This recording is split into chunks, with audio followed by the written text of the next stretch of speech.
আসসালামু আলাইকুম। আপনারা আমাকে চেনেন, আমি সাজ্জাদের বউ তামান্না।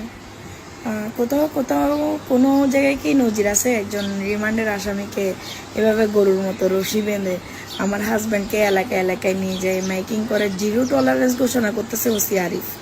আসলে আমার হাজব্যান্ড কি কোরবানের গরু? আমার হাজব্যান্ডকে এভাবে নিয়ে যায় মাইকিং করতেছে কেন? জিরো টলারের মধ্যে কি ওই টলারে আর জায়গা নাই আর কোনো ক্রিমিনালকে অ্যাটাচ করার জন্য? না, আমার সাজ্জাদকে আপনারা যেরকম ইচ্ছে এরকম করতেছেন।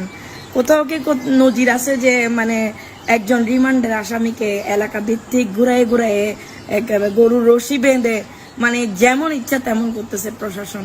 আসলে কি ওর ফ্যামিলি কোনো ব্যাকগ্রাউন্ড নাই? মানে ওর জন্য কথা বলার কেউ নাই? তো তো এখন আমিও তো মেয়ে মানুষ, আমাকেও 2-3টা মামলা দিয়ে বসে আছে। এখন আমি কি করব বলেন? আমি আপনাদের উপর ছেড়ে দিছি। আপনাদের কি মনে হয় এটা কি মানে মানবাধিকার লঙ্ঘন হচ্ছে না আমার হাজবেন্ডকে যে এভাবে গরু রশি দিয়ে বেঁধে এলাকায় এলাকায় নিয়ে গিয়ে আমার হাজবেন্ডকে অপমানি করা হচ্ছে কেন? আমি আপনাদের কাছে প্রশ্ন ছুড়ে দিলাম, আমার হাজবেন্ড যদি অপরাধী হয় আমার হাজবেন্ডের বিচার আদালত করবে। ওসি আরিফ আমার হাজবেন্ডকে অ্যারেস্ট করে নাই, আমার হাজবেন্ডকে সুচি অ্যারেস্ট করাইছিল। আমি এটা বারবার বলছি যে ওসি আরিফের কোনো ওইখানে সুযোগই নাই। বসুন্ধরা সিটিতে আমরা ঘুরতে গেছি, ওই অবস্থায় আমার হাজবেন্ডকে সুচি দেখছে। দেখার পরে ওইখানে সিকিউরিটি গার্ড রুমে নিয়ে যাওয়ার পরে আমরা 3 ঘন্টা পরে পুলিশ আসছে, 3 ঘন্টা পরে আমি এবং আমার স্বামী একসাথে অ্যারেস্ট হই। আমি পরের দিন ছুটে আসি।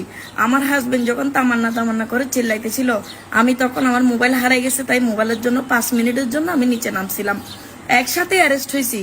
ওসি আরিফ বা সিএমপির কোনো কমিশনার আমার হাজবেন্ডকে অ্যারেস্ট করে নাই, কিন্তু ওরা সিম্পেথি নেওয়ার জন্য আমার হাজবেন্ডকে আজকে রাস্তায় নামাইয়ে আমার হাজবেন্ডকে এত অপমান না করে উনি কি গুলি করে মারতে পারতেছে না?